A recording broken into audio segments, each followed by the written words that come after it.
Hello everyone. Today, the 8th of March, is the International Women's Day, a day that is seen as a day to celebrate women, the challenges that women face and accomplishments.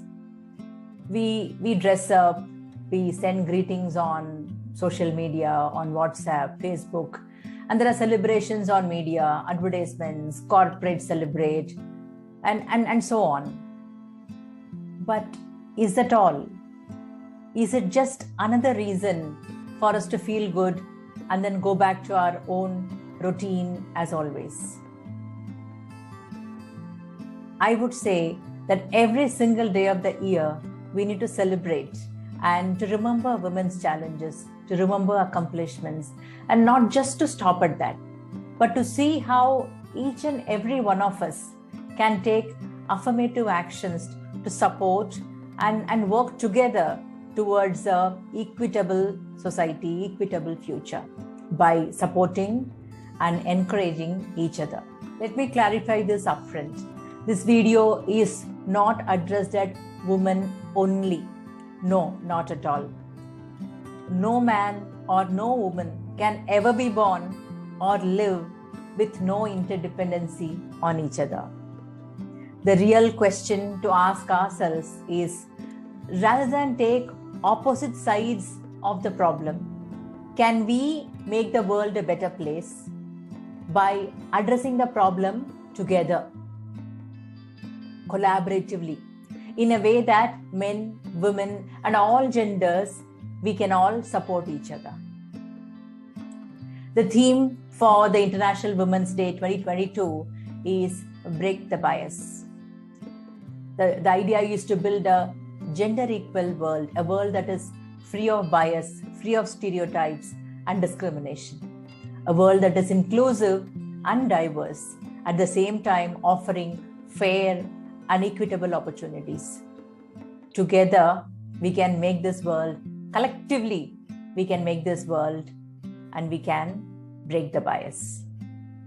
Let me be clear, this bias may not just be from one gender to another gender, or because we all somewhere or the other hold on to some kind of a bias towards another person, towards another gender or a community, perhaps even without even an awareness about it.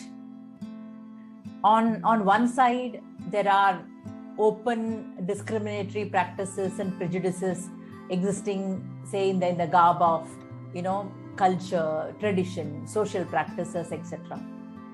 So gender imparity is one of the root causes as well as the maintained outcome of social practices like, dowry, female foeticide, infanticide, education disparity, harassment, control, and so on and so forth.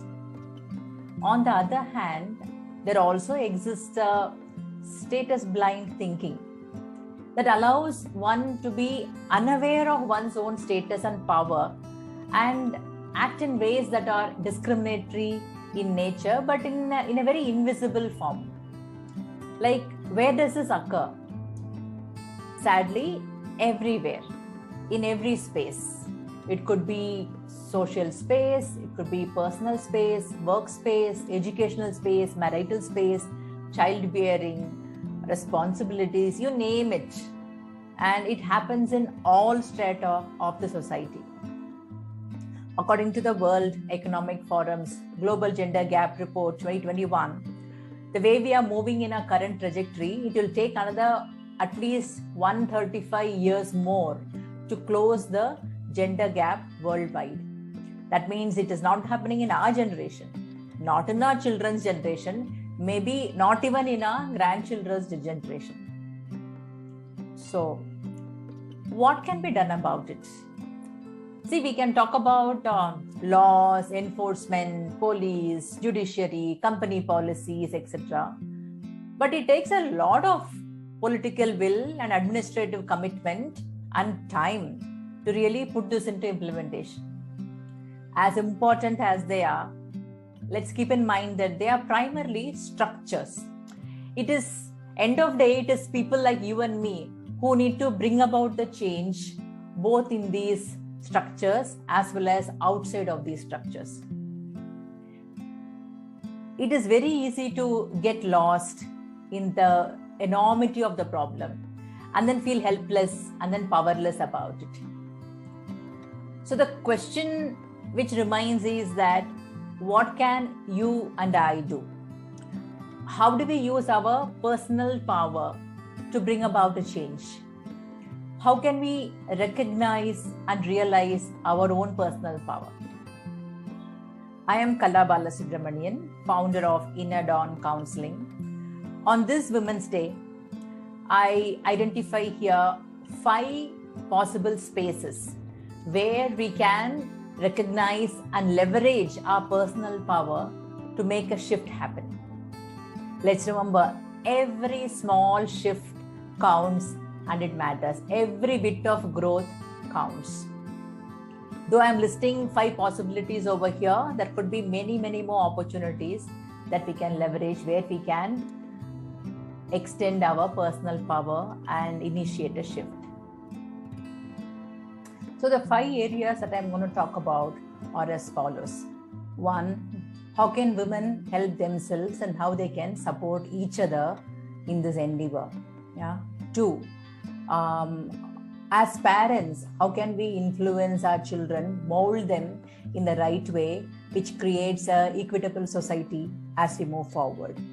3, how can we deal with social customs and tradition which lead to discrimination and disparity? 4, how can we be socially conscious citizens? And 5, to initiate a dialogue to talk about things which are really important in this segment. So let's dive right in. It is important for women to support yourself and others in your own way. If we start with women, ladies, the first step is to look at yourself and recognize your own personal power. For example, to keep your needs, be it physical, mental, and emotional needs, as priority and ensure you address them. At the same time, can you also look at other women and offer a word of encouragement or a simple means of support? This could be a colleague or a neighbor or a relative. For example, if you have an employee like a domestic help or any other service person, let's say if you get to know that they have an adolescent daughter, can you help them talk to their child about good touch, bad touch, puberty, menstruation, sexual health, safety, etc. And if your employee does not understand it, you can volunteer to impart awareness to the child. Without the right kind of guidance and awareness of safety and sexuality, young girls become very easy targets for unsafe sex and sexual abuse as well. And you can help. Another simple way that I can talk about would be, and this can be very impactful as well, that even today in this year, it is very sad that many young girls stop going to school after reaching puberty, and specifically for not having access to healthy sanitary products.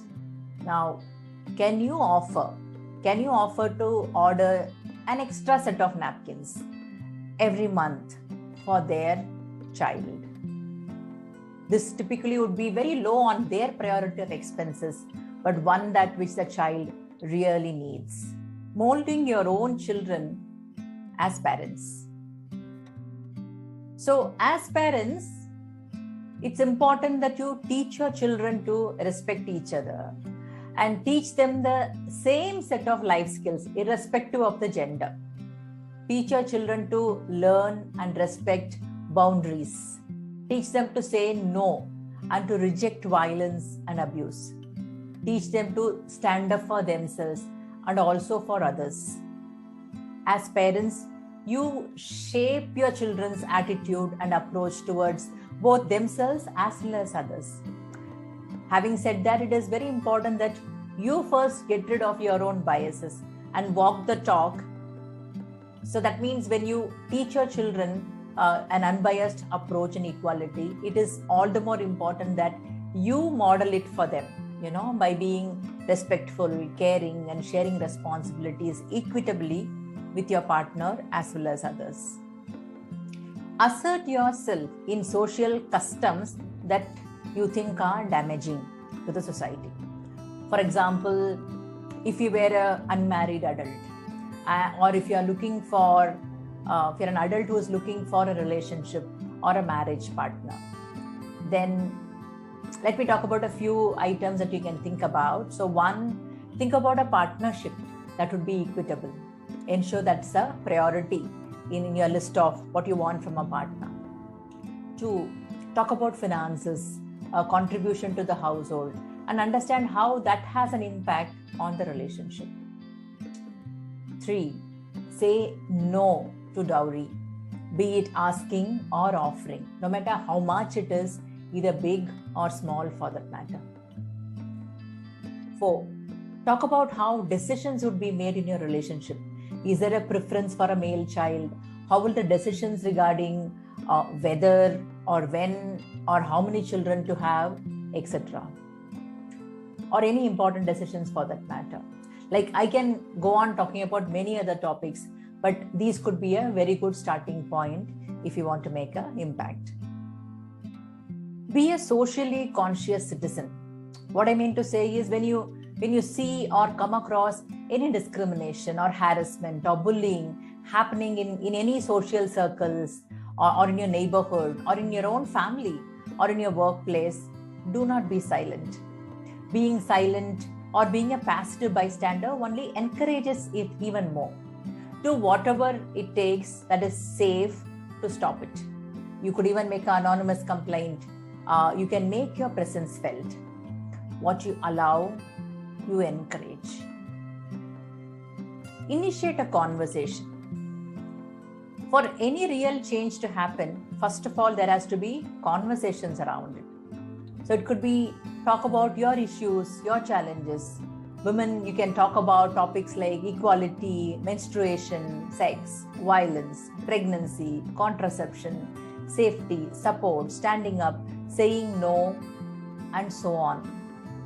When topics stop being a taboo, and when there is an open conversation and a dialogue gap happening, then it could be a very good starting point for social change to happen. So let's not stop with just celebrations for the day, pat ourselves in the back, and forget it at the end of the day. Let's be bold. Let's take affirmative actions. Let's be the change that we want to see in our society. Do like, share, and subscribe to our channel if you have not done it already. And I will see you soon with another video that you would be able to relate with.